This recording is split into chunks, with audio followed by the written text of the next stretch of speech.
Hello, I'm David Revilla, and I am going to be discussing thoughts of suicide in female psychiatric patients for my third module. This is a preview of my data set, the raw data. As you can see here, we have 8 different variables. This data set was collected via a questionnaire. The variables include both categorical and continuous ones. Angst is an example of a categorical variable, which represents anxiety ratings between 1 and 4. A variable of interest to me in this presentation is life, which measures recent thoughts of suicide, and we'll look into that a little further. So moving on, if we expand our view of the data set, we can see here that there are several values missing within this data set. There are a few different ways we can handle this. Unfortunately, since this data set is not longitudinal, there's no way we can actually imputate the values, such as with a mean. So we're left with 2 options, either pairwise deletion or listwise deletion. I chose to go with pairwise deletion because it removes the participant only if a value is missing in in one of the variables of interest, as opposed to listwise deletion, which completely removes the participant from the data set. That reduces my sample size. So on to exploring the data set and the different variables. First, I start with the continuous variables. We have 3: age, IQ, and weight. Just to note, based on the supplemental readings, I created this table trying to follow the suggestions put forth by Ehrenberg and Wainers, excuse me. The data is organized down a column, so it's easier to read. I also rounded the values so that they're also easier to interpret as well. So as I mentioned, we have our age variable here. Just to note, there are no missing values in this variable, so we have all 118 observations. The age ranges from 29 to 46, which is a pretty good range.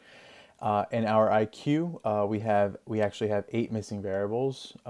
As we can also see in our weights, we have 11 missing variables as well. And this just ranges between negative to positive to show loss in weight over the last 6 months and a gain in weight over the last 6 months. So continuing on to analyzing these variables and their distribution, I started out with QQ norm plots. As you can see here, the IQ variable and the age variable seem to be pretty normally distributed from these plots. Unfortunately, the age variable is showing pretty prominent bimodal distribution. And just to dig into a little deeper, I acquired the histograms, and we definitely see a bimodal distribution here. Referring back to the supplemental readings, this is a type of non-normal distribution that unfortunately was not addressed by Rasmussen. So we can't really transform this data. That really wouldn't help with this bimodal distribution. So what we are left with is using non-parametric methods to analyze this if we were to continue. But on a good note, that is better than simply ignoring the distribution, as he states in his article, and it increases the power. So continue on to our categorical variables. This is just brief descriptive statistics showing the frequency of responses per value. And these are the last 2 categorical variables. As I said earlier, the life variable being of special interest. And so continuing on our exploratory analysis, here I have age broken up in suicidal thought, or by suicidal thought, excuse me. We have a stem and leaf plot, which is a great way of showing the distribution of the data within each group. So as you see here, we have we see a bimodal distribution both groups. That's something to make a note of. And continue on to the table of our descriptive statistics. Just note a difference in the median between groups. There's a slight higher median and a slight higher mean in the group with thoughts of suicide. Also, the interquartile range, or the range of the middle 50% of the data, is slightly higher in the group with thoughts of suicide. That just, we'll see later in the box plot, that just kind of alludes to or represents that group having a slight larger variance.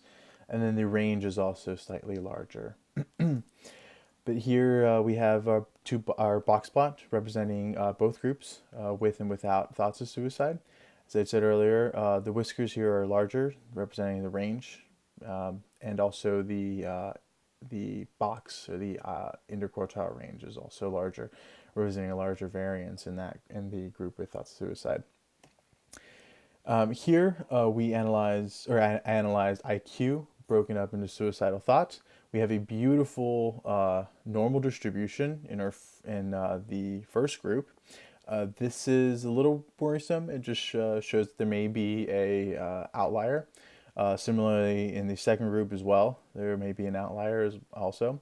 This distribution, just to note, also probably has a slight left or right skew, a slight right skew, or positive skew, excuse me, slight positive skew, which we can also see a little clearer in the box plot as well.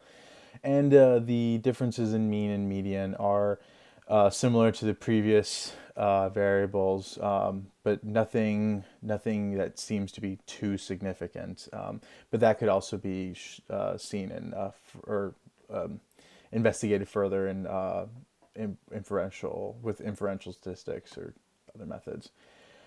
So on to our box plots. As you can see here, we have two outliers. These numbers represent the patient IDs, so that we can actually go back and look into them, look into their data. That would be important in order to decide whether we should remove them or figure out why they're outliers. Comparing the two box plots, you just, as I noted before, the group with suicidal thoughts has larger whiskers, so a larger range, and their interquartile range also larger, so it represents a larger variation as well. And finally, here we break up weight change into suicidal thoughts. We see both seem to be normal, but relatively normal, but with skews that are being skewed. Especially the bottom group with thoughts of suicide. It shows a left skew, a pretty drastic left skew. And that's something to note. This is something that we would look into transforming if we were to do further analyses. Also worth noting is the difference in mean and the difference in median. It seems to be a little larger based on, considering the fact that this scale is smaller. That just sparks some interest in me. And then, as seen before, the range is larger in the group with suicidal thoughts than with the group with no suicidal thoughts. And that's shown here in the box plot. The median is slightly higher in the box or interquartile range, showing that left skew, and the whiskers are larger, showing a larger range as well. So, in conclusion, based on the previous exploratory analyses, we can really form a foundation for future analyses and gather an understanding of our data and points or variables that we really want to look into, and relationships we might suspect exist within our data. Specifically with my data set, I would actually continue with logistic regression just to analyze the relationship between the various variables I just explained and suicidal thoughts. Also, I would really like to look into the categorical variables by doing chi-square tests and examining whether there are significant relationships, such as with levels of depression or anxiety. And that concludes my third module. Thank you very much.